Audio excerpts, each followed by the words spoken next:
Olá a todos, sejam muito bem-vindos a mais um vídeo onde nós vamos continuar dando uma olhadinha aí nas partidas do Campeonato Brasileiro de Xadrez, que está na sua 85ª edição, sendo sediado na cidade de Natal, Rio Grande do Norte. Essa partida foi uma partida do jogo 2 das oitavas de final, né, que aconteceram ontem, dia 30 de janeiro de 2019. E aí esse jogo foi um dos mais interessantes que eu achei da segunda partida, né? Porque assim, tem a oitava de final e são duas partidas, né? E aí, claro, se um dos jogadores ganha, vê quem tem o maior número de pontos, um joga de brancas, um joga de negras, passa adiante quem tem o maior número de pontos, tá? Em caso de empate, né, o controle de tempo é 90 minutos mais 30 segundos a cada lance. E aí, quem se ficar em caso de empate, né, tem mais 2 jogos rápidos, beleza? E depois mais 2 jogos blitz, depois no fim um Armagedon. Então, olha só, é bem interessante essa partida aqui, porque veja bem, o Mestre Feed Luiz Mabrito, que está de brancas nessa partida, tinha jogado de negras, na outra partida tinha ganhado do Mestre Feed Diogo Guimarães. E aí nessa partida agora eles trocaram as cores, ou seja, o Luiz Mabrito jogando de brancas, bastando apenas um empate para passar para a próxima fase. E aí essa partida foi muito interessante, então veja todo esse contexto para a gente tirar o melhor da partida, beleza? O Mestre Feed Luiz Mabrito deu início à partida com B3, e aí depois disso seguiu E5 por parte do Mestre Feed Diogo Guimarães, certo? Padrão, né? Acredito que B3, acho que a melhor forma de fato é você ocupar o centro com E5, é como o protocolo manda. Temos Bispo B2, Cavalo C6, E3, Cavalo F6. Acredito eu que nesse caso, assim, as negras sempre tomam a iniciativa muito mais rápido que as brancas, porque as brancas sempre vem com uma abordagem um pouco mais tímida, né, com o bispo fim aqui tal, nada de agredir o centro muito diretamente. Então as brancas abrem mão um pouco desse direito de ter o primeiro lance, né, e parece que as negras, né, vêm logo com mais iniciativa, vêm logo atacando o centro. Bem, seguiu C4, temos D5, já também, né, dando strike no centro, peão também D5, cavalo também D5, temos A3, talvez para evitar alguma peça vindo para casa B4. Ok, bispo D6, cavalo C3, trocas de cavalo em C3, roque, dama vem para C2, padrão até aqui, acredito eu, dama E7, dama B2, bispo D7, bispo E2, e aqui que tá. As negras, se você olhar bem, né, primeiro, elas praticamente já completaram seu desenvolvimento, e tendo completado seu desenvolvimento, elas têm a possibilidade, né, elas têm a premissa, elas têm essa capacidade de realmente começar a colocar seus planos em prática, começar a colocar novos planos, né? E aí elas já começam a fazer isso com F5, já vindo aí aproveitando que o rei das brancas ainda está no centro, e elas querem realmente começar a ganhar essa iniciativa que, claro, elas possuem, enquanto que as brancas estão atrasadas no desenvolvimento, então elas vão tentar explorar isso. Temos D3 de novo, talvez em vista a desencorajar um possível E4, por exemplo, mas que vem de qualquer forma, E4 vem com tudo. Temos D4, tentando dar uma fechada no centro, sei lá, acalmar um pouco as coisas. Esse lance é um pouco ruim, claro, nunca é agradável, porque você acaba restringindo o seu próprio bispo, né, seu bispo, sua própria dama. Então, claro, as brancas vão começando a ficar numa posição desconfortável. Temos o lance F4 de novo, querendo realmente abrir linhas, colocar o maior máximo de poder nas suas peças. O bispo volta para D2 para tentar aí, quem sabe, apoiar as trocas, né? Dama vem para G5, atacando o ponto fraco de G2. Bispo F1 praticamente forçado a defender, depois de peão toma em E3, bispo toma em E3. Ataca a dama, mas temos bispo F4. Vindo praticamente para as trocas, né? Depois de dama C3 temos bispo toma em E3, dama toma em E3. E aqui que tá.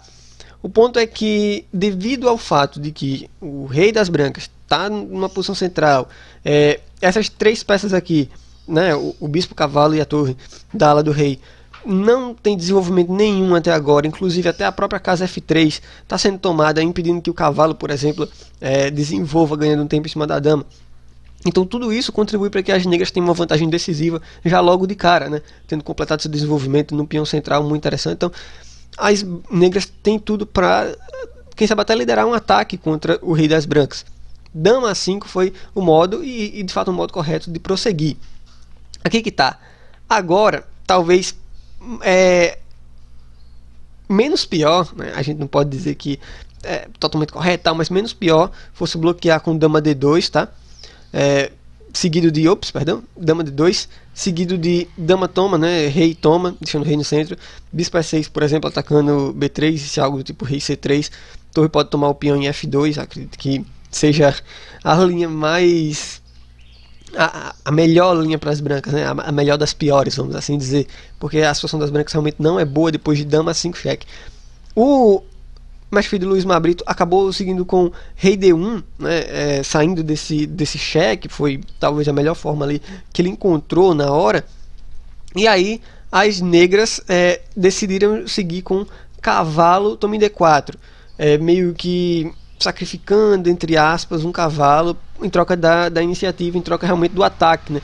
As negras de fato até podem fazer isso, mas ainda não é o jeito ideal, né?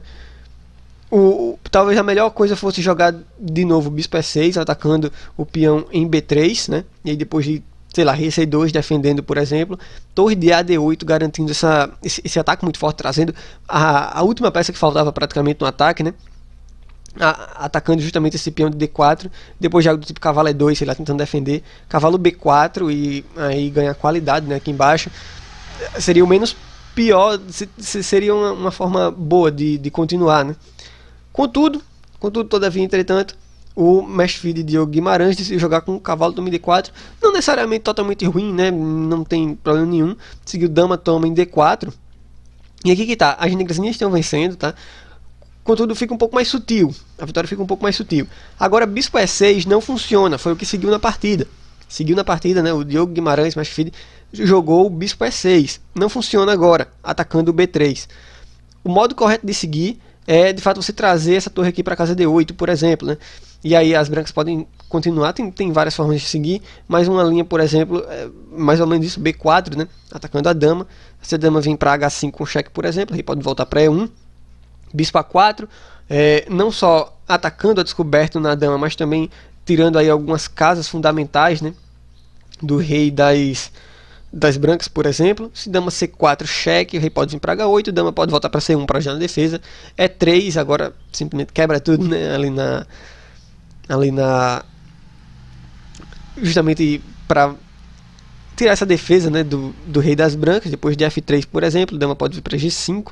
E aí, depois de cavalo E2, torre D2, e a pressão é realmente muito grande. Você ameaça agora dobrar aqui, né, em D8, então a situação das brancas não é nada boa.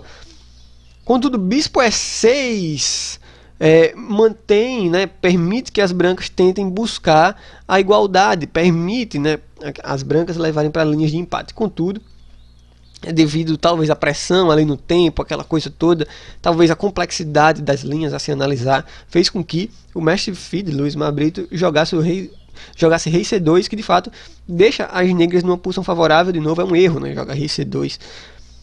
O modo de empatar é jogar Bispo C4, né, desenvolvendo, né, aproveitando essa cravada que o Bispo das negras tem que ser trocado, e depois desse cheque, né, Rei H8, e aparentemente o perigo vai indo embora por enquanto, né? As brancas têm condições de respirar mais um pouco.